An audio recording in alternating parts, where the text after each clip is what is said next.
Guys, an episode that I am excited about, an episode I've wanted to make happen for a while now. We've got Christian Williams from Archery Strong on the podcast today. We talk about a whole lot of things, about healthier draw cycles, things you can do, tips to create a better draw cycle that isn't going to create injury down the road and keep you hunting longer. We talk about programs to work out and build bigger draw cycles, better draw cycles, healthier draw cycles. We talk about workout tips. We talk about everything under the sun on staying strong and healthier. That way we can enjoy archery longer. Guys, as always, this episode is brought to you by our good friends over at ScentLock. But this is a fun episode, very informative. You know, whether you're a husband and you're trying to help your kids or your wives build better, healthier draw cycles, or whether you're rehabbing and you want to build a bigger, better draw cycle, or, you know, whether you're right where you want to be at 74 pounds and drawing your bow. We talk a lot of things about just knowing your limits, knowing how many arrows to shoot a day, how long to shoot a day, when to take a day off from shooting because we don't want to break down our draw cycles and start to cause issues. Guys, it's a phenomenally informative episode, and I hope you get as much out of it as I did. Welcome to Bear Archery's Hunting 101 podcast, where hunters new and old come to learn and find inspiration from stories of hunts gone by. Everyone is welcome to enjoy the outdoor way of life, and there is no better time to start than right now. So let's head into the great outdoors with your host, Dylan Ray.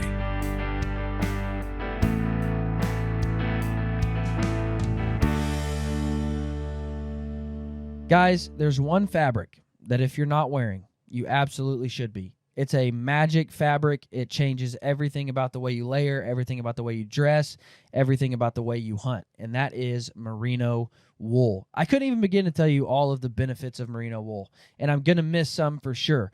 But guys, whether it's summer or whether it's winter, this is going to keep you cool in the summer. It's moisture wicking. It's going to pull the moisture away from your body, but it's also going to hold your heat in the winter. It is antimicrobial. It doesn't smell. It doesn't hold scent like other fabrics does. So if you're out on a 5-day hunt, you don't have access to a washer, this is not going to hold your scent. It's not going to get stinky and nasty. It's also quick drying. You can hang this up in your tent. You can hang it up on a clothesline. It's going to dry really quick. But the coolest part about Merino, in my opinion, is that when it gets wet, it still maintains its warmth properties. So if there's a light rain or a snow and this gets wet, it's still going to keep me warm. There's no itch. It's non-allergenic. It's an amazing fabric. Minus 33. I stumbled upon minus 33 by accident. I was on backcountry.com and they were having a blowout sale. I needed some new Merino for a hunt that was coming up. And so I dove in. I bought it. And when I got it, it was the softest, best Merino I have ever felt in my entire life. I've not worn anything but minus 33 socks for everyday life, whether I'm hunting, hiking, or just, out for the day. I haven't worn anything but minus 33 socks in over a year and a half. Every single day I'm wearing their underwear. Every single time I'm out hunting, whether it's 100 or whether it's 5, I'm wearing some sort of beanie to cover up my chrome dome and to keep that covered up and warm or cool, whether if it's in the summer. But also that UV protectant. I like to wear it in the summer. Guys, minus 33 does Merino, in my opinion, better than anybody else does it. Go check out minus 33 for all your Merino wool. And if you haven't ever tried Merino, guys, you are missing out. It will change the way you layer. It will change the way you hunt. Go check out Merino wool and go check out minus 33. All right, Christian. So before we jump into the meat of this, give us an introduction to yourself, man. Archery Strong and how it got started and where it all came from and what made you want to do it. Yeah, there's a lot there. Thanks, Dylan. I'm looking forward to our conversation. To introduce myself, my name is Christian Williams. I'm the owner of Archery Strong, and my mission and my goal for my business is to help archers relieve pain, prevent injury, and build strength, ultimately so that they can enjoy archery for a lifetime, whether they are bow hunters, whether they're recreational archers, target shooters, competitive archers. I work with archers of all kind, and I know that everybody listening and you and I, Dylan, we love archery for different reasons. And I know that it's made a huge difference in my life, and I'm sure for a lot of people here as well, it's made a difference for them. And I never want archery to be taken away from somebody because of physical issues, whether that is pain, injury, dysfunction in their upper body that prevents them from shooting, whatever it might be. So I started this business a little bit over 5 years ago. At the time, I was going to college here in Pennsylvania for exercise science. I was also working full time at a sports injury clinic just north of Pittsburgh called Next Level Spine and Sports Injury Center. And my job there was a movement and corrective exercise specialist. And essentially what that means is we would have individuals of all types come to us with some sort of physical problem, whether it was pain, whether it was a performance issue in something or an injury. And my job was to look at the function of, let's say, the shoulder or the hip or whatever the problem area was, and then prescribe them corrective exercises, which are specific purposeful exercises designed to cause change and improvement in that individual so that they're pain-free and that they can function and be active the way that they want to. So I spent 5 years working there. And during my time there, I started Archery Strong, taking exactly what I was doing for work and then applying it to archery. So that is kind of the birthplace of Archery Strong, but kind of the hunting side of it, because there was a big hunting side. I was doing that for work, but I was archery hunting a ton at the same time. I'll keep the story short because it's a story that's near and dear to my heart, but and I could go for a long time with this one. But as I was becoming a better bow hunter and trying to seek out as many opportunities as I could, I was actually bow hunting groundhogs here in Pennsylvania, or woodchucks as some people know them, for a local farmer that had a huge farm, 400 or so acres, smack dab in a very busy, growing suburban area. He refused to sell the farm, wanted to keep farming, but he had a really, really bad groundhog problem because rifle hunting was prohibited due to the surrounding housing developments. So he had this groundhog problem, which is very, very difficult for agriculture because of livestock, machinery, building destruction, those sorts of things. So I was helping him on the farm and started hunting groundhogs for him. And I was doing that almost every day in the summer. I was shooting my bow every day in the summer and was just really deep diving into that. So I started to think, man, how could I apply what I do for work to keep myself healthy, strong, prevent problems from showing up in my joints and my connective tissue, things of that sort, with as much shooting and hunting as I'm doing. So I started to dabble and play with applying that corrective exercise, strength training, that realm to what I needed to be able to do in archery. And that is really what got the ball rolling. And it developed from there, with me putting out more information, just trying to educate people on what this was, why it could be helpful for certain people, and then offering programs, working with clients one-on-one. And here we are today, five years or a little bit more later. So how does that look now? I mean, now is it mainly putting out informational stuff, and then a guy calls you and says, hey, dude, my shoulder is being torn up when I shoot. I need your help. You know, I mean, is it that type of like one-on-one, like, hey, this is the issue I'm facing, how do I fix it? Or is it more of like, you know, let's prevent this from happening long-term. Here's some things to do. Yeah, absolutely. It's definitely both of those things. So very cool. There's, I would say probably the way to break that up is to think about as being proactive and then reactive. I mean, proactive is kind of that injury prevention side of things, where whether you're young, you're old, whether you already have problems or you don't want to have problems in the future, there's a proactive injury prevention route that you can take to maintain your joint function, to keep muscles strong and healthy, to maintain the range of motion of your shoulders, your upper body, so that you're putting yourself in the best place possible to be able to shoot your bow, archery hunt, whatever it might be, for not only years to come, but decades to come. It's almost like I think about it as like a subset to exercise, meaning that we know tried and true that general exercise is great for heart health. It's great for maintaining your function as people get older. This is the same type of thing, but we're doing it specifically for for the archer and for the demands the archer is going to see as a proactive route. And then there's the other side, which you mentioned, which is what I'll call the reactive site, where that's somebody who already has a problem, is having pain, is running into issues shooting their bow. It's uncomfortable. They're struggling with strength levels, maybe whatever it might be. So my job is to work with that individual, identify what the problems are, what their needs are, and then one-on-one, I prescribe them specific corrective exercise and strength training to fix the problem and get them to a better place. Well, and I'll tell you what, kind of spurred this in me. We logged on and both learned that we have a shared love for Tom Clum, and we've spent time with Tom Clum together. And that's what kind of spurred this in me, because every time you talk to Tom, every time you shoot with Tom, he's like, hey, make sure and don't do this, or start your draw cycle by this, or you're going to cause yourself issues down the road. And you're like, yeah, really? Like, and so over time, like, the more and more Tom would say that to me, I'm like, man, there's a lot of things that you've mentioned that can hurt a guy from shooting his bow.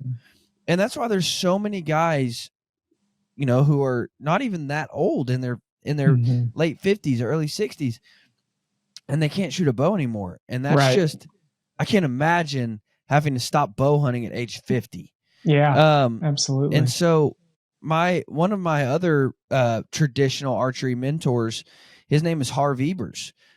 Just an absolute legendary bow hunter, was one of the founding members of Pope and Young, personal friends with Fred Bear. I mean, just a incredible guy.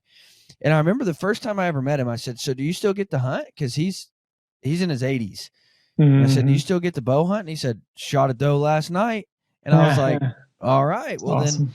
And I asked him, I said, so Harv, I said, what do you equate your being able to bow hunt? And we're not talking crossbows, we're talking vertical bow, draw it himself, shoot a bow. I said, what do you equate that to, being able to do in your 80s? And he said, well, I still strength train every single day. That's in my cool. 80s, That's I still lift weights every day. And That's so awesome. All of these things, meeting with Tom and meeting Harv, they kind of just piled up. And I'm like, dude, I need to do more to take care of myself for the long haul. Now, I lift weights a lot, but I don't do anything archery specific. Or I wasn't doing anything archery specific. In fact, I was probably doing it the opposite, because I really got into like powerlifting for a long time. Sure. So walk me through kind of the number one things that you see that are going to hurt a guy, things that people can do to prevent the number one issues of pain, whether that's, letting the shoulder come up at a draw cycle, in your draw cycle, whatever it might be. But what's the number one thing that you see that's going to cause damage, and how can they prevent it? Yeah, that list is definitely a long list, and I'll try to highlight the main factors there, because they're, as and as we know, everybody's an individual, and everybody's got a little bit of a different story when it comes to their physical condition and their physical ability. So I would not say that there's one main thing. But for that list of factors, the first one I think builds off of, what you said about working with Tom Clum, and that is utilizing a form that's going to be structurally and mechanically sound, meaning that you're looking at all those different pieces of your draw cycle. You're looking at the pieces of your bow arm shoulder and your bow shoulder position. You're looking at the position of your torso and those mechanics. And there's a lot of really good information out there. There's a lot of really good coaches. I've talked and worked with Tom Clum in regards to traditional archery. Linda Beck is a very well-respected and excellent coach as well with USA Archery, and I work with her and a lot of her archers. And the form and the technique, just like whether it's weightlifting or running or sports, your form and technique can make you or it can break you, right? So that's one of the most important pieces, absolutely. Another important factor would be working within your limits when it comes to arrow volume and draw weight. And what I mean by that is, again, everybody's different. Some people can handle a 75-pound compound or a 55-pound traditional bow. Other people are going to need to be much lighter. Some people can shoot every day and they can shoot high volume of arrows. Other people need to stay lower in their arrow volume depending on what they can handle. This can be applied to other contexts, just like when you look at runners, for instance. Some people will run shorter distances because that's what fits them and that's what's going to work for their body. Other people really push the limits with the distance of their running or weightlifting or whatever it might be. So working within the limits are very important there. Another piece that another factor that I would add to this list is preserving or improving the function of the shoulder girdle. And when I say shoulder girdle, we're talking about shoulder joint, the upper back with the scapulas involved in the shoulder, down into the upper extremities. So basically the main working parts of the archer. And that's, again, preserving and improving the function, because what's important to remember, and a lot of people don't necessarily realize this, is a lot of people are either coming into archery with existing shoulder problems or dysfunction, or they develop shoulder problems, pain, dysfunction somewhere else in life, and then they're shooting on top of it.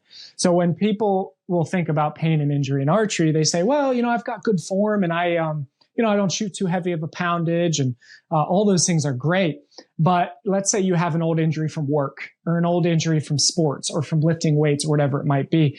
Archery can be effective in a bad sense at highlighting or letting you know about that injury, right? Someone comes in with an old work injury, they shoot their bow and they feel that. Well, archery didn't cause that, but they still have it, and it's going to affect archery. So in that case, we need to, again, improve the function of the upper body, the shoulder joints, and the surrounding areas, and set them up in the best position possible. Because the best way to probably think about this is you can think about the joints, the connective tissue, all these working parts in the upper body that we use to shoot archery. Think about them as your bow. And let's use a compound bow as the example, meaning that if your compound bow has old strings and cables, and maybe one of the cams are really off in their timing, or maybe there's even some delamination that's going on in the limb of the bow, right? You can immediately start to see, that bow's not going to function well. It might even start to cause problems. Maybe the rest is old and it's too tight and it doesn't work properly. Same thing occurs with the upper body components, the joints, etc. So that piece is a lot of what I focus on and help archers with, because you can have an archer that has dysfunction in their upper body, pain, problems in their joints, and it doesn't matter if they shoot light poundage, it doesn't matter if they shoot conservatively with their arrow volume. We have to take into account that those working parts need to be functioning correctly. So those are in a general overall view, those are three really big ones: the form and the technique, the working within your limits as far as draw weight, arrow volume, shooting frequency, and then maintaining or improving the function of the upper body's working parts. So where is the happy medium of draw weight and shooting capacity? Because if I shoot, say a 40-pound recurve, sure, I could shoot 120 arrows.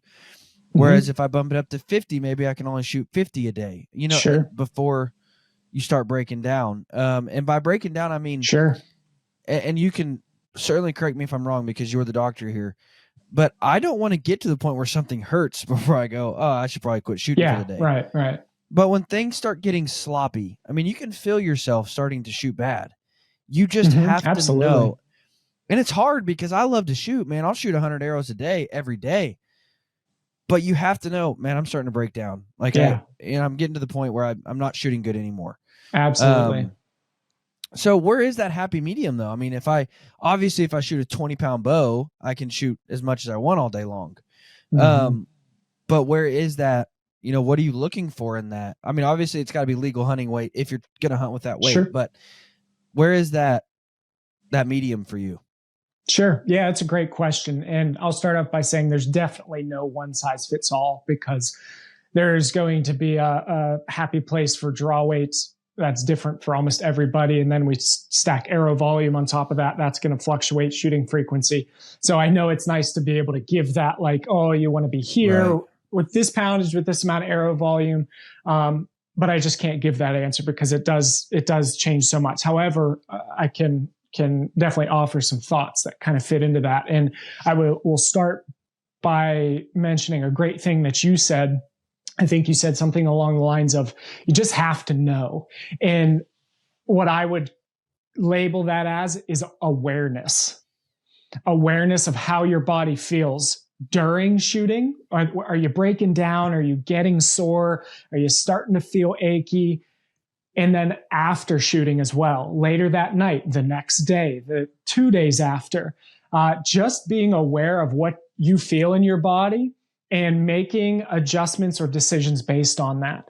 So, and it sounds simple, but there are so many people that I talk to or work with where I say, hey, when did your shoulder start hurting? Well, I don't know. Say, okay, what changes have you made, or what has your shooting looked like, right? How many arrows have you been shooting? How often have you been shooting? Well, I don't really know. And when someone doesn't have that awareness of what they're feeling, they're just kind of making decisions on a whim of how much draw weight to shoot, how many arrows to shoot, how often to shoot. So the first and probably most important key is that awareness, because nothing else I'm going to say following this works very well if you don't have awareness of, okay, did I feel good shooting? Yeah. Did I have any soreness, aches, pains, tightness during shooting, after shooting? When you can identify that, then you can make the decisions to guide yourself into that exact sweet spot or happy place that you're talking about, where since it is so individual, and this is, I help archers with this if they're working with me, but people can do this on their own too. You take that information, say, you know what, I am getting really sore. I feel like my shoulders are starting to feel beat up. Let me look at my draw weight, my arrow volume, my shooting frequency, and let me decrease. Like maybe let's drop the draw weight a little bit. Maybe let's take out a day of shooting and shoot 4 days a week instead of 6 days a week or 5 days a week. Maybe instead of shooting 50 arrows, just because that sounds like a great number to shoot, maybe I'll just stick to 25 or 30. Or oppositely, somebody who's feeling really good, shooting very well, might say, hey, I'm feeling good based on everything in my upper body. I'm not having any problems. Maybe I can increase my arrow volume. Maybe I can increase my draw weight. So it really comes down to, again, being aware of what you feel, taking mental notes. People can even keep a journal too. I do that for myself when I start to have any soreness or flare-ups, really anywhere regarding shooting or training in general. But you can just use mental notes. And that helps guide you in those decisions for you to make from there. And then you can manipulate those variables of draw weight, arrow volume, and shooting frequency so that you're, again, working within the limits of what your body can handle. Because, you'll see a lot out there that people will ask, how many arrows should I shoot per day? Or what draw weight should I shoot? Or how many days per week can I shoot? And there's just no tried and true answer. A couple of general guidelines I like to give people to avoid issues. The first is to always have at least, or to try to keep one rest day from shooting per week. There are very few things physically that are necessary to do every day, or even beneficial to do every day. And typically it's helpful just in the long run to lay off the bow once a week. I know there's people out there that love to shoot every day, and some people can do okay with that. And if people do, I wouldn't tell them that they're going to have a problem or that they will develop a problem. But typically it's a good idea to give some of these structures a rest. And this is where I'll say, and this is a really important thing for people to know. And I just posted I guess it's a meme or a picture about it 2 days ago, I think. And that is, it's not that your muscles can't handle shooting every day, or it's not that your muscles can't necessarily handle a draw weight. Typically, it is the smaller structures, your tendons, your other connective tissue, your joint structures, these smaller, what I call like the nuts and bolts of the shoulder, those are what breaks down first. The big muscles can typically handle and do okay, if you're a little bit higher in draw weight than you should be, or shooting a little bit more arrow volume than you should be. But it's those smaller structures that can get overwhelmed. And that's really what we're thinking about here. The other general guideline I like to give people is you should have kind of a general range of how many arrows you shoot, whether it's, I shoot 30 to 50 arrows most sessions, or I shoot 10 to 20 arrows, or shoot 80 to 100. You have kind of like a general range. And I recommend that people try to avoid shooting more than double that on certain days, meaning that let's say somebody, they typically shoot between 30 and 50 arrows. Try to avoid shooting 100 arrows or more on a day where perhaps you get carried away, or you have extra time, or you're tuning your bow, or you're shooting with friends, because those big spikes in arrow volume can really be problematic in either triggering some overuse issues or starting some minor issues on the path of becoming more problematic. So the general idea there is avoid really big arrow spikes, because those are often that's often the time that problems will show up. And then maybe the last thing on this note that I'll mention is if you've had more than typically a month of shooting off, I recommend starting a little bit lighter and then building back up. Because when you take time off of shooting a month, 2 months, more than that, these structures that I just mentioned, they tend to decondition, right? Where they're no longer used to the shooting that you were doing. They're no longer used to the arrow volume and the frequency you were shooting. So a lot of guys, especially this time of year too, this is good timing for this. They say, well, hey, last year when I was practicing for archery season, I'd shoot 50 arrows a day. Well, if you haven't shot for a couple months, you haven't shot since last archery season, you will serve yourself best by not trying to jump right back into that arrow volume, and even sometimes draw weight too. That's actually what I have back behind me, is from an old YouTube video that I posted about start light, build back up. You can still shoot pretty frequently, but start low, reintroduce those unique stresses and loads to the upper body, the structures, the joints, and let them adapt. Give them time to adapt to, again, these unique stresses and loads, because you're not seeing them in other places. So that is another important thing kind of in this realm that we're talking about. On those big arrow spikes, it's almost like a downward spiral, not only with your health, but, with your mental capacity to be able to look at what's going wrong. And what I mean by that is, if I have a buddy over and, if we're having a cookout night and we've got the fire going and we're shooting, 200 arrows, well, my shot starts breaking down. If we're talking recurves, I might start shooting on the creep, or I might start even overextending because I'm getting tired and I feel like I got to pull through it more, whatever. Absolutely. And your shot starts breaking down. You start shooting bad. So then you're chasing, trying to figure out, why am I shooting bad? When in all reality, you just need to stop because you're just tired. Exactly. Or I used to be the king of this. I would shoot too much with my compound and I would start getting tired. So I would start dropping my bow arm and I'm like, dude, my stinking sights are low. How'd that happen? And so I'd adjust things. So you start adjusting your sights. And then the next day you come back and you're like, how the heck am I high again? Yeah, exactly. And then you're like, it's just a downward spiral, or like you said, something starts hurting and you're like, man, I need to start rolling my shoulder over more so that quits hurting. Well, no, you just need to take a break. Like, you've shot too much. But here's, very well I'll said. tell you what I really like about you. Most every quote unquote influencer or informational guy or whatever, they're putting out tips on how to become accurate. And that's all they put tips out on, whether it's tips about your gear or tips about your draw cycle or tips about these things. But they never give the tips on how to stay healthy. Sure. And ultimately, if you don't stay healthy, you can't be accurate. I mean, if my shoulders get banged up in 10 years, I might have developed incredible accuracy, but if my shoulders are so banged up that, I'm not very accurate anymore. And so I really like that you're teaching archery for the longevity of it, because it's going to create more accuracy for the long haul, for the long term.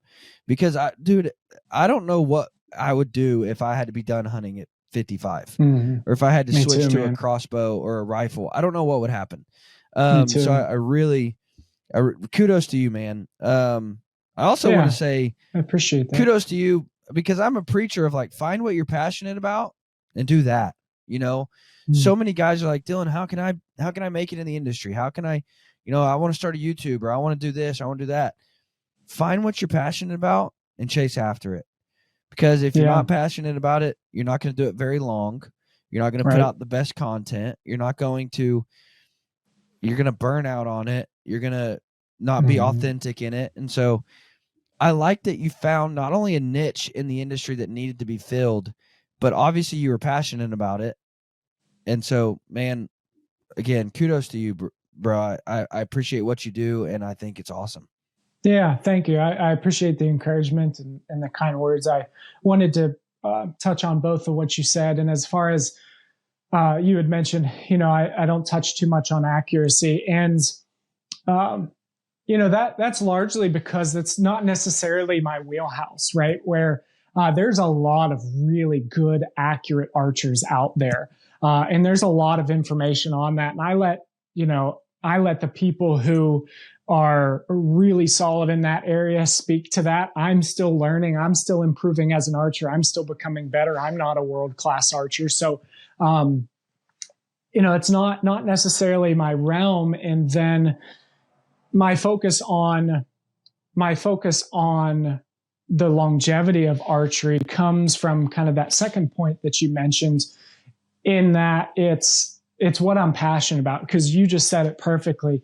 Like, man, if I had to put my bow down tomorrow, or in 10 years, or in 20 years, 30 years, I don't know what I would do. It's such a big part of my life. It's a way that my family and I obtain most of our red meat through whitetail hunting that I do through archery hunting. It's something I look forward to every year. It's something that encourages me to get outside, to stay active, to stay physically healthy. And there's just so many awesome experiences to enjoy in archery that I never want that to go away for myself. And I don't want that to go away for other people too. And that is the mission. And, there will always be, new sights out there that come out, or new bows, or, someone comes up with something that maybe helps you shoot a little bit more accurate. Those things are great. People use those and they enjoy them.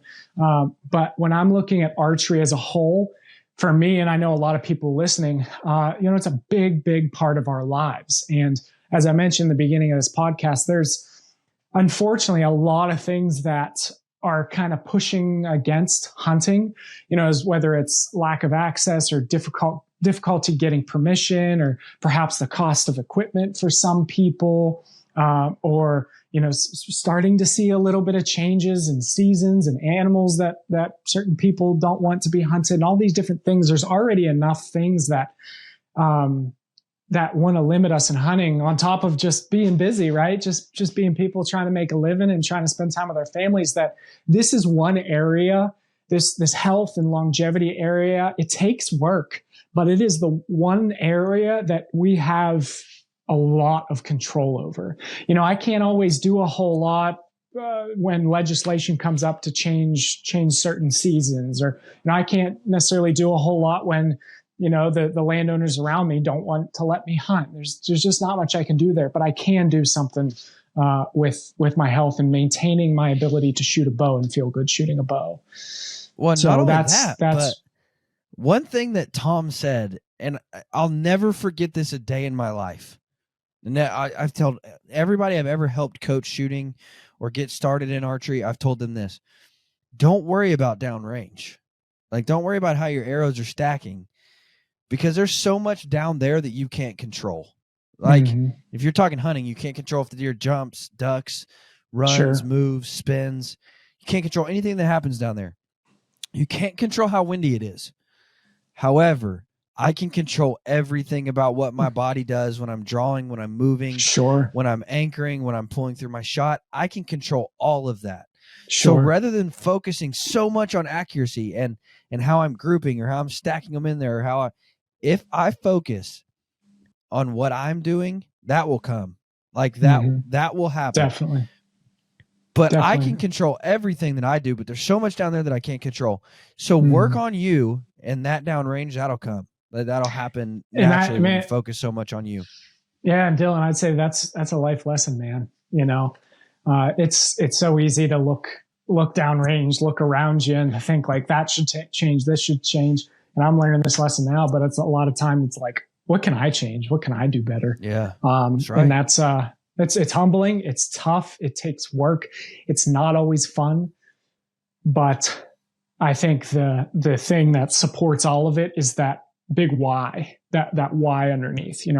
Why do you want this? Why do you want to do this? Why is this important? Why does this matter? And we all have a different answer to that question and those questions, and we all have a different story that lines up with that. But it's a worthwhile pursuit. That's for sure. Yeah. It almost seems to me, I was talking to somebody yesterday, it almost seems to me like there's, even on days where maybe I'm not as enthusiastic about it or I'm not as driven about it, there's just something that pulls on me.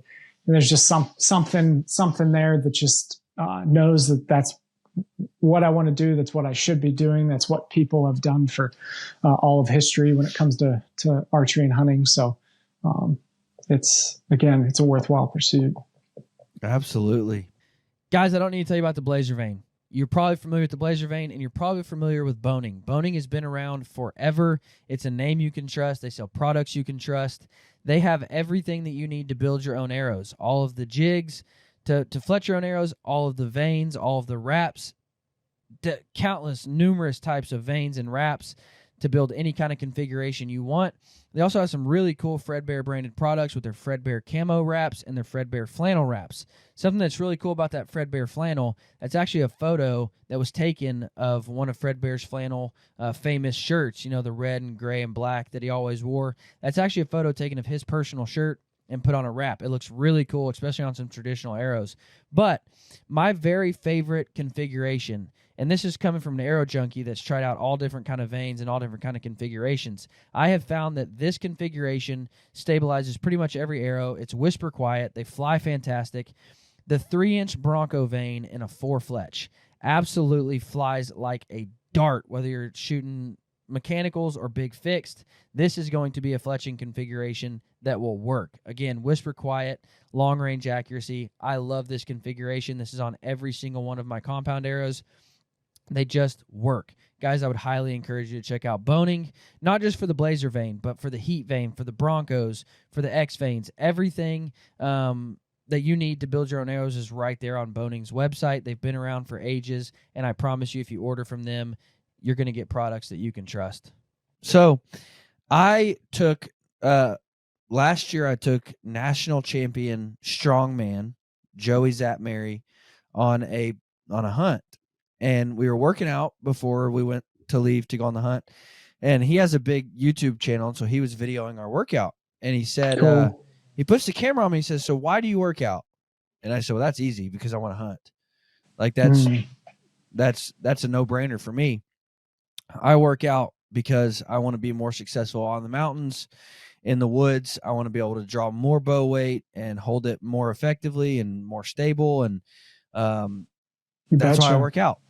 So for the guy who wants to be healthier for the long haul, for archery specifically, obviously I want to work out because I want to live a long life too. Sure. But for the guy who wants to be able to shoot their bow into their 80s, what are some workout tips that they should start implementing? That's a great question. And there's certainly a lot of pieces that go into this. And I'll start off with that because, to answer a question like that fully, it would take a lot of things. But to narrow this down for people, or for things that people can apply, there's really 5 big components that you're looking to address when it comes to feeling strong, feeling comfortable with your shooting, feeling smooth with your shooting, feeling capable, and ultimately pain-free. The first is strength. And when I say strength, I do not mean that you need to be able to bench press a ton of weight or deadlift a ton of weight or do 100 pull-ups or anything of that sort. What I mean by that is that archery is all about repetitive load and repetitive use of strength, right? Shot after shot, arrow after arrow when we practice. So having a bigger base, a bigger foundation of a bigger foundation of strength is like your fuel or your horsepower that allows you to repeatedly draw and execute that shot. Now, good form and good technique decreases the amount of pure strength that somebody has to have, but at its core level, the ability to pull a bow, whether it's 30 pounds, 50 pounds, 70 pounds, it's labeled in pounds because it's resistance, and resistance is overcome using strength. So you're in strength, building strength and training for strength is broad, and it's got a lot of pieces to it, but we're looking at well-rounded strength in the different muscle groups of the upper body, different ranges of motion, in the upper body, different movement patterns of the upper body. I really like to focus on pushes. So your different pushing or pressing variations, your different pulling variations at different angles, whether it's vertical, horizontal. Those are really your two big ones. I'm a huge fan when it comes to archers of weighted carries and weighted holds, because archery, especially traditional archery and compound archery too, is time under tension, drawing, holding, executing. So weighted carries and weighted holds in different positions are a great way to spend time under tension, which builds strength without a lot of beating up your joints, wear and tear, without a lot of repetitive bending and extending joints. So that's a big one. And then core strength too. Think about that as the chassis or the frame of a truck, right? It needs to be strong, solid. That's going to serve well for everything that's built up on top of that. So well-rounded strength for the upper body. And there's so many different tools I use for archers when it comes to that. But those are some of the big ones. So I said strength, then stability. And stability can mean a couple different things, but in this context, when I say stability, I'm talking about your joints, primarily your shoulder blade, your ball and socket in your shoulder, and the joints of the upper body, their ability to hold stable, solid, braced, and protected. So it's like if you picture the axle in your truck again. We'll use that in the example. Or maybe the cams on a bow, right? You don't want those cams to be loose. They need to be solid. They need to be braced so that they can stay in the one spot that they need to and then rotate. So stability is really important. So I will use a lot of different, and this is where the corrective exercise piece comes in, more of those addressing those deeper internal muscles where, like I said, the nuts and bolts, we're getting those to be stronger, stable, the rotator cuff, the deep shoulder blade muscles, and the musculature around those areas are going to be really important as well. So we said strength, stability. Next would be mobility, and that's a really big one, and that's the range of motion of the joint. Not only does the joint need to have adequate movement, flexibility, but that joint, we need to be in control of that joint too. So as we shoot a bow and as we move through these ranges of motion, they should be free without restriction, but we need to be in control there. And that's kind of where that stability piece comes in and links up with mobility, where we don't just want flexible without stability, because that's loose and unprotected and unstable. We don't just want stability with poor flexibility, no range of motion, because that's restricted and that's tight and that gets kind of grindy and locked up. But we want both of those. So we said strength, stability, mobility.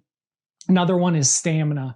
And stamina is kind of probably an easy way to think about it is that's more of your strength endurance, where I can apply my strength multiple times, rep after rep. So a lot of times for stamina type work, we're either doing a little bit higher rep, lighter weight work with these different exercises, whether it's push, pull, raises, holds, whatever it might be, higher reps, or we're spending the time under tension, like I mentioned a little bit ago, where we're requiring that musculature and that strength to work for a period of time so that it builds the stamina or the endurance of the strength you have. And then the last piece, and this one can be a little bit foreign for people, but it ties in nicely to the rest of this, and that is control. So when we think about like keeping the bow shoulder set down into our back pocket, keep that in a solid position. And when we think about back tension and our ability to move that shoulder blade towards the spine, engage the musculature of the back, that's all control, and that's not a given. I can't tell you how many dozens, hundreds of people I've worked with in the past 10 years that just moving their shoulder blade individually and manipulating and controlling the position of their shoulders is impossible for them because they don't have the control. A lot of times coaches or people trying to improve their technique will just assume, hey, this is what I'm supposed to do. I can do it, or I've got to figure out how to do it. There's a prerequisite amount of control in how to position a shoulder, how to move a shoulder. If you're watching on video right now, and you can even try it as you're sitting and listening, can you elevate your shoulder? Can you depress it? Can you retract that shoulder blade back? Can you protract it forward? Can you tuck that shoulder blade tight into your rib cage? Can you set it down into your back pocket and squeeze it into your spine? That's all control of the shoulder blade and the shoulder joint. And that comes into exercise because every exercise, every movement you do in the gym, you should have some intentional focus on how you're moving and how you're positioning, right? It's not just, hey, pick up a weight and raise it. There should be more than that. And because that's a fantastic opportunity to develop better control and then better awareness too of how you're moving your body, how you're positioning.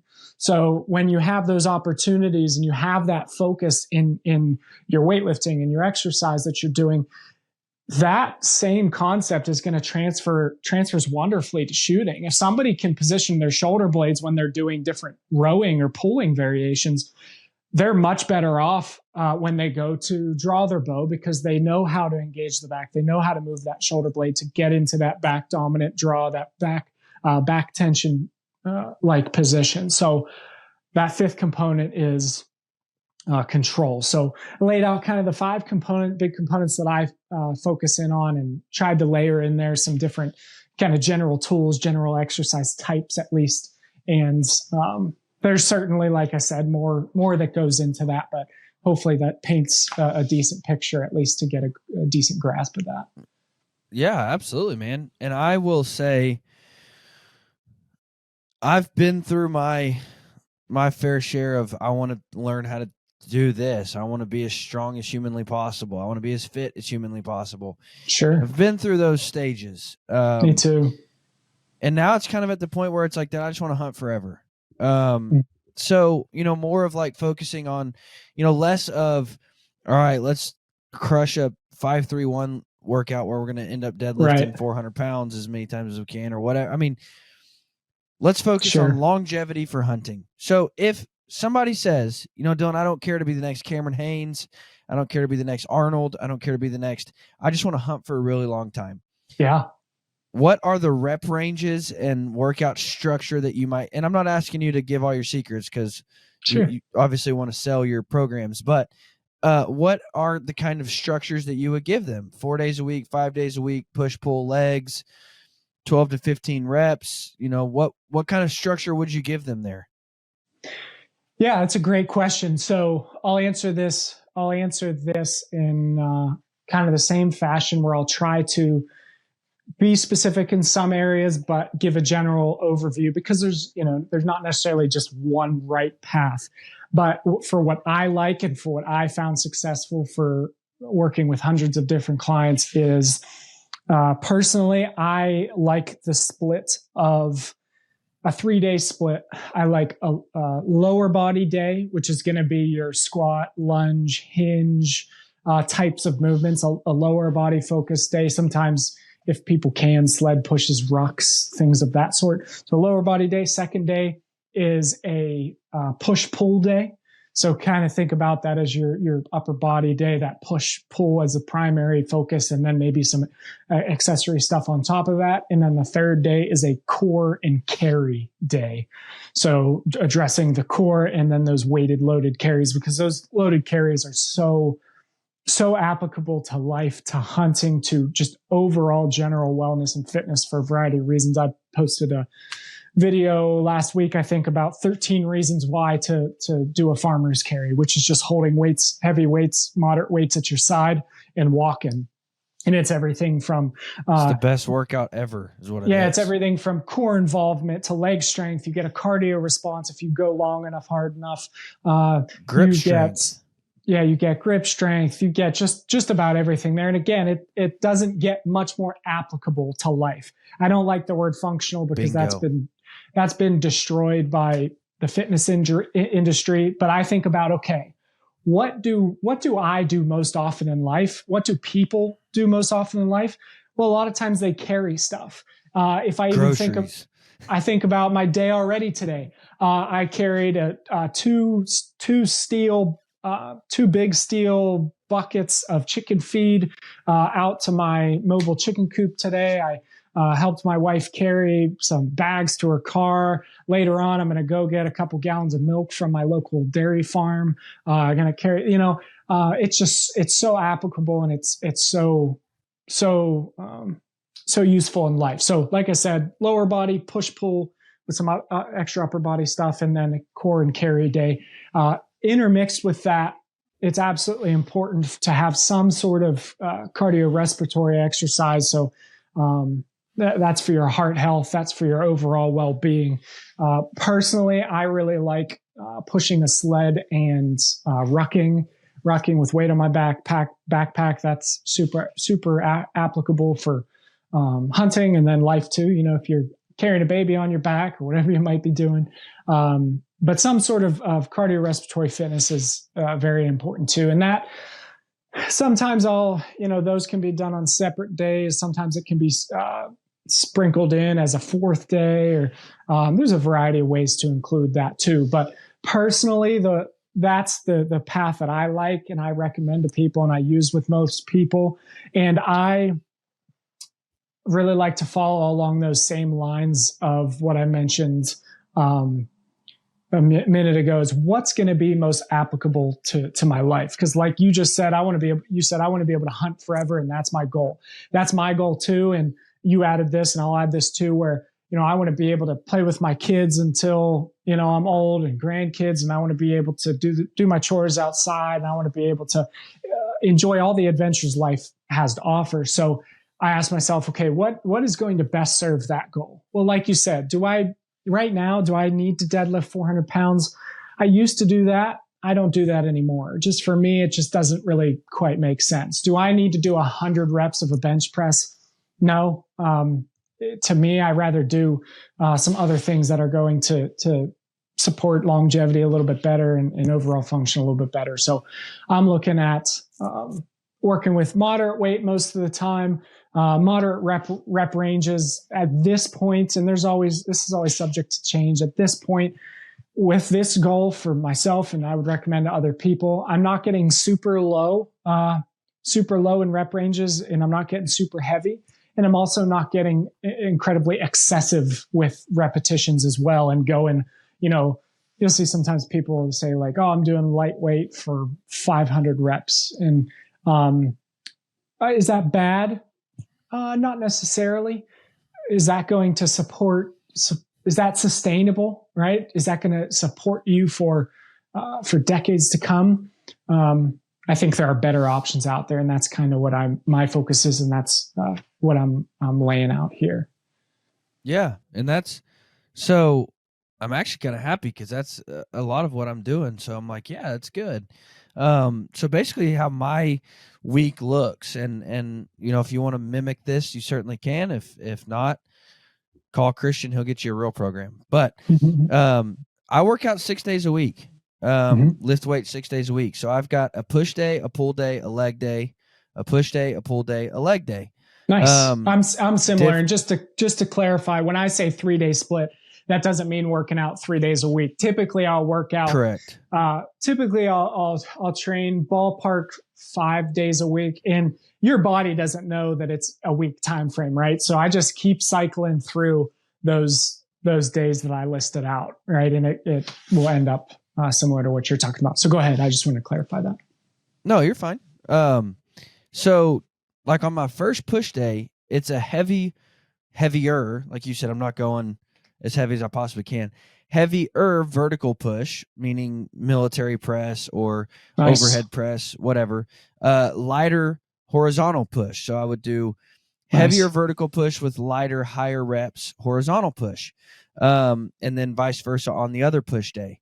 And then leg day would be, one leg day is heavier squats with lighter, higher hypertrophy of hinge, and then vice versa, heavier, on heavier on deadlift and hinges, lighter on squats. So that's kind of what I do. And then in the mornings I do, you said carry and core. I call it cardio and core, because sometimes I'm just walking. I just don't feel like doing a hard hit workout or something. So I just go on a 30-minute walk. That's awesome. But it's great. 2 or 3 days a week, I try to do more. I call it my strongman training, but more of my carries and more of my sled pushes and pulls and whatever. Awesome. So that's kind of when I implement like what you said, farmer carries and those types of things. So that's kind of what I do. And I'm also bingo. What you just said, your body doesn't know it's a week. You don't have to say, "Oh, it's Monday, dude. I got to do I'm supposed to do legs or whatever. I got to do chest." Well, no, because my 6th day is on Saturday. A lot of times I don't get to work out on Saturday just because life is busy. So rather than skipping that, that would be a leg day for me. Rather than skipping that leg day, I'm going to do it on Monday, and then I'll be a day late on everything else. It's fine, guys. Right. Absolutely.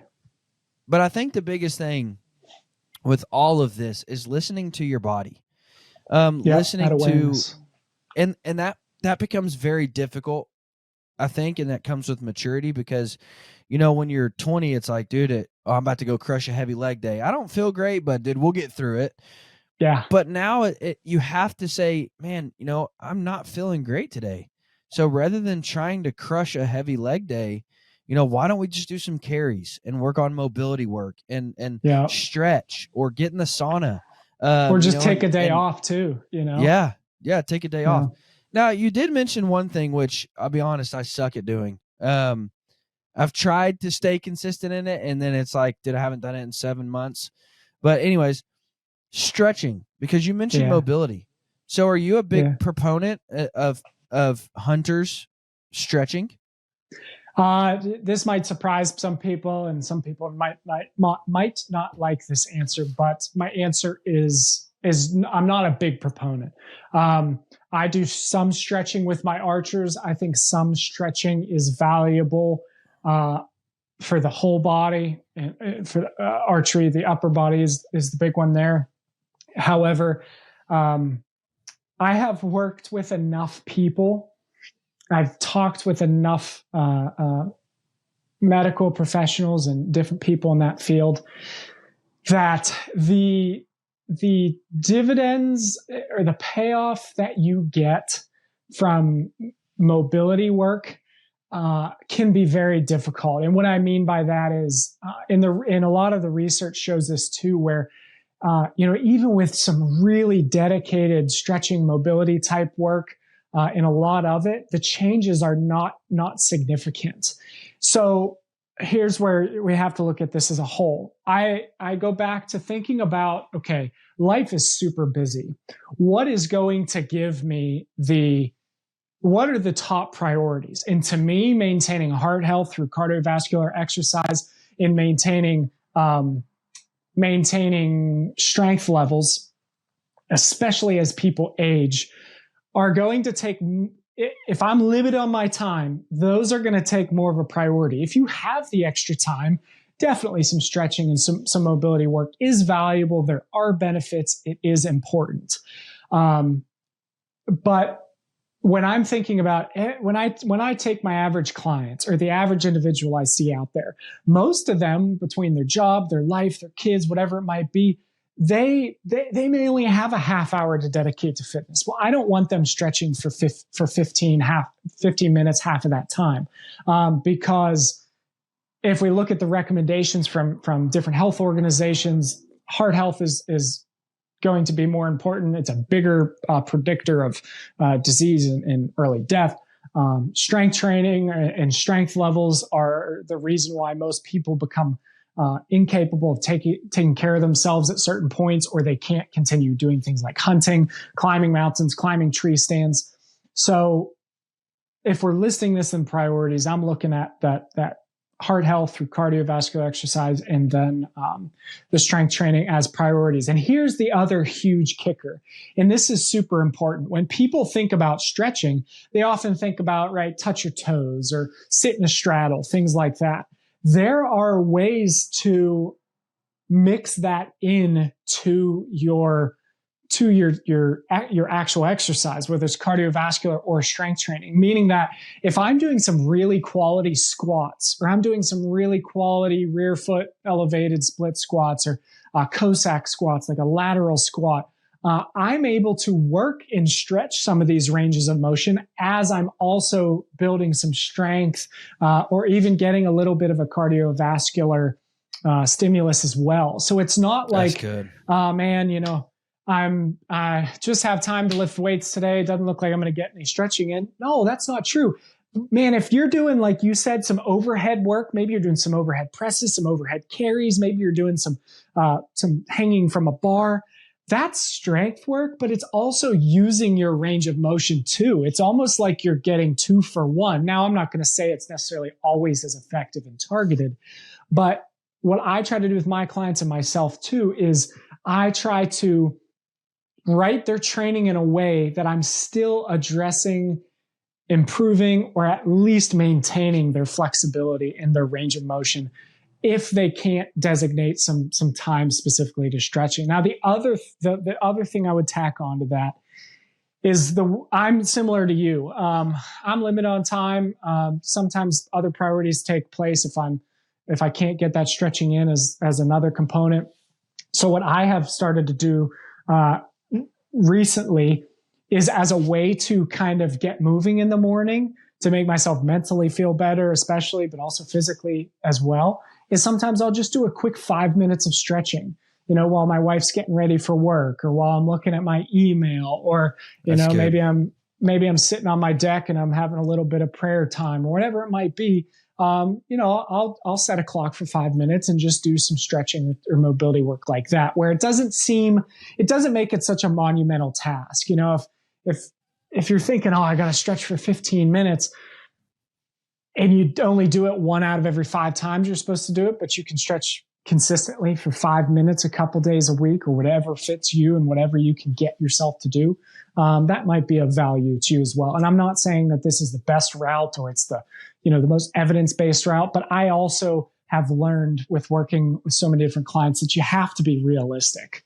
In a perfect world, 5 days a week, people do 30 minutes of cardio and 30 minutes of strength training and 15 minutes of stretching, but it's just not always the way it is. So I guess it's trying to check as many boxes as you can while also honoring the realistic expectations for your daily life and schedule, and doing as much as you can with the amount of time that you're given.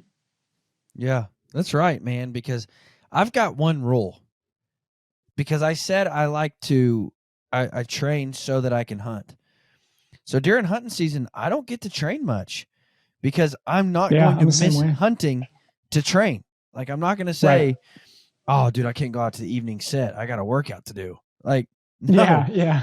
What's the point of training to hunt if I then don't hunt because I have to train? If you don't hunt. Sure. So, dude, there's a lot of times where I'm like, I didn't get to it this week. But that's okay. Right. Like, I'm going to get to it next week. I'm not going to give up. I'm not going to stop. I'm not just going to say, well, I missed 2 days last week, dude. This is a wash. Jump back on it and just stay with it as much as you can. Yeah. Yeah, absolutely. I've got a question that, I get quite a bit, whether it's a kid or a wife or a, recovering from a surgery or something. What can the person do to build a bigger and better draw cycle? Do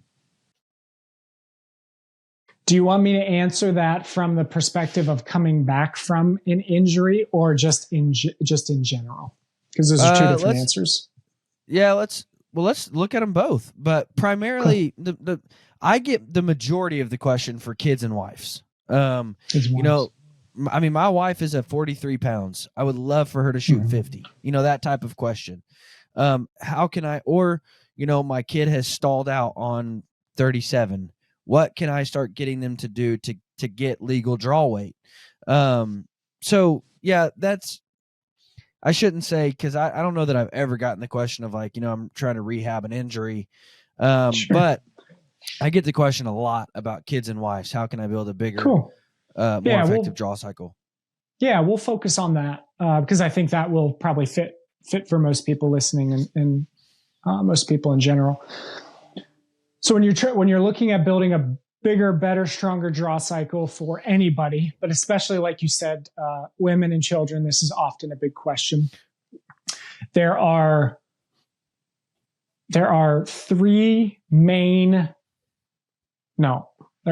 four main factors that are going to help you build that bigger, better draw cycle.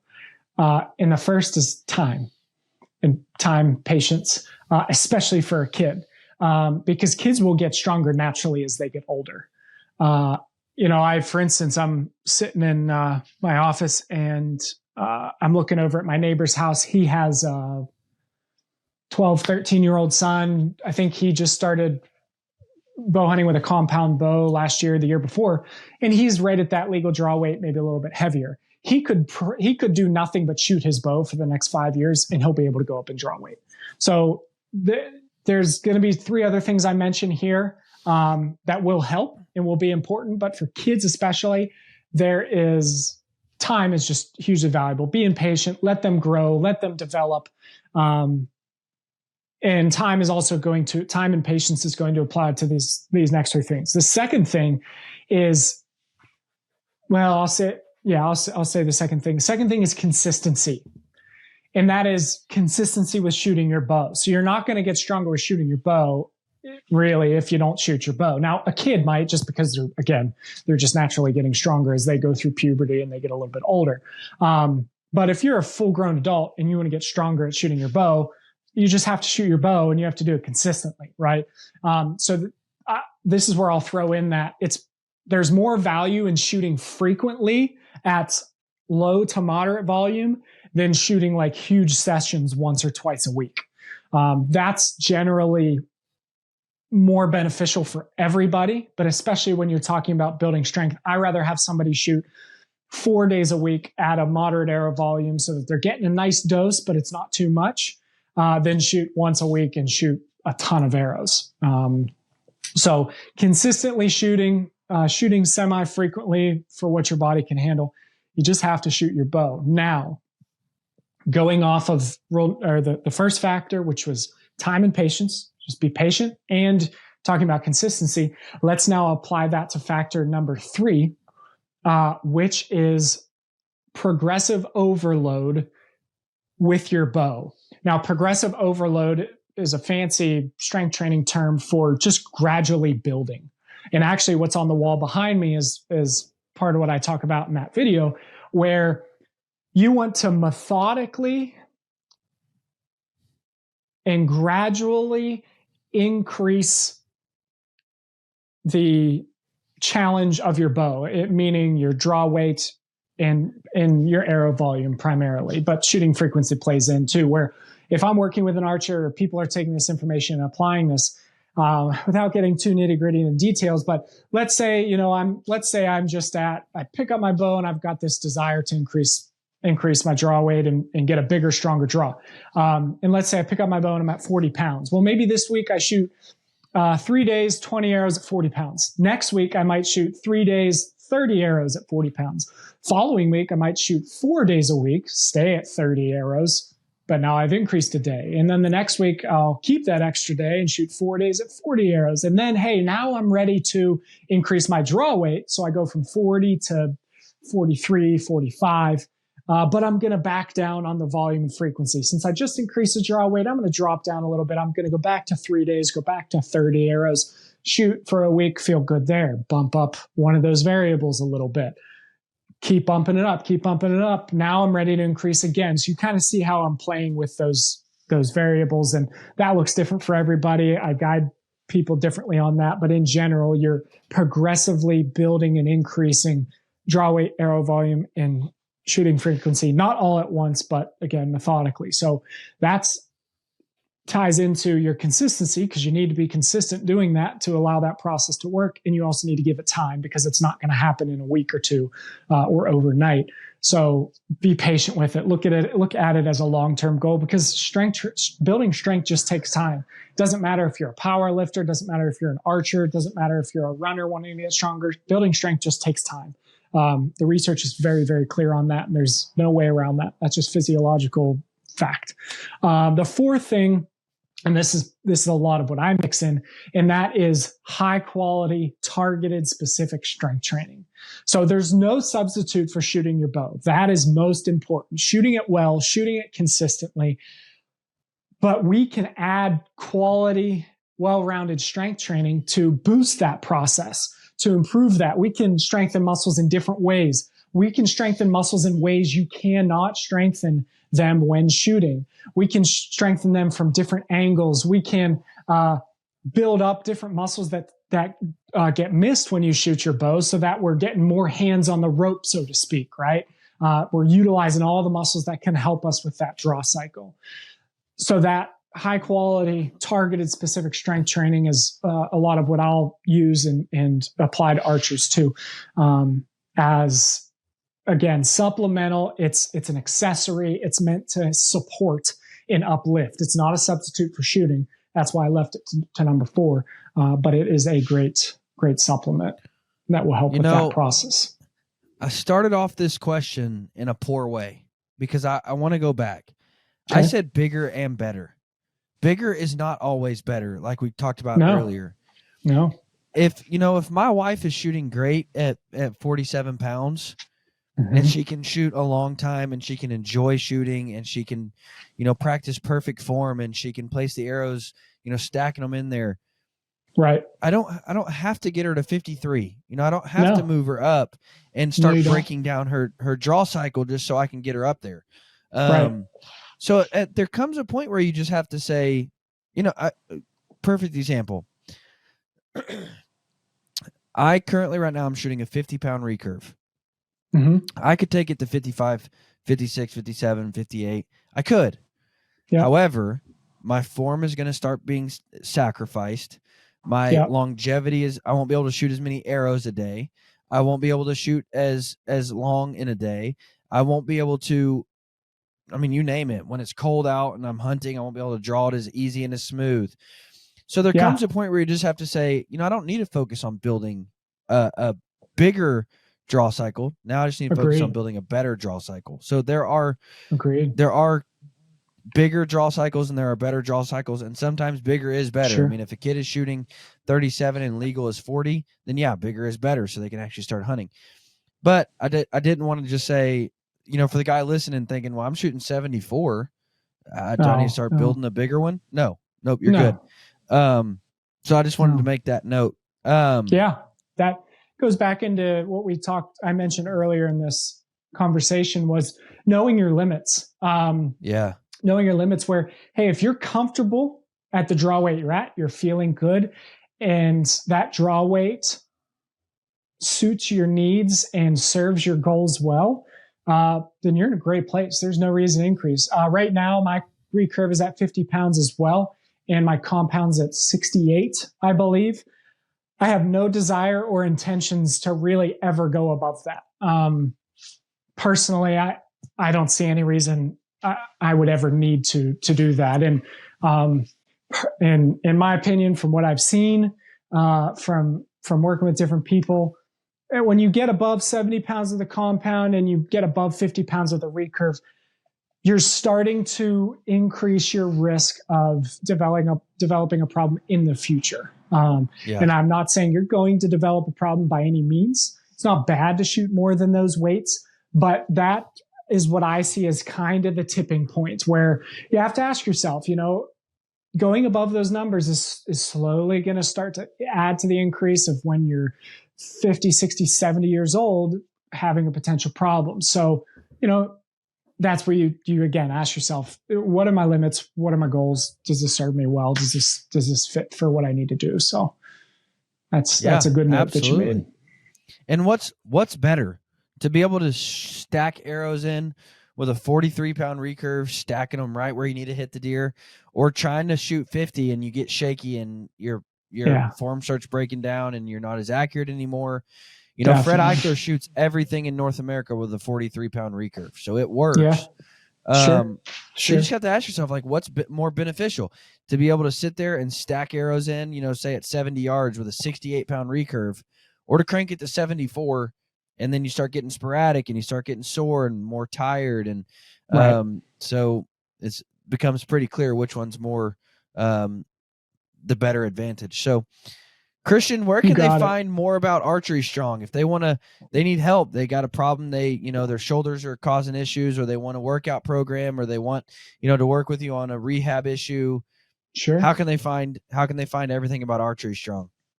Yeah, the best place to find more information and contact me is archerystrong.com. Exactly as it sounds, archerystrong.com. And then primarily the places where I'm putting out information are Instagram and YouTube.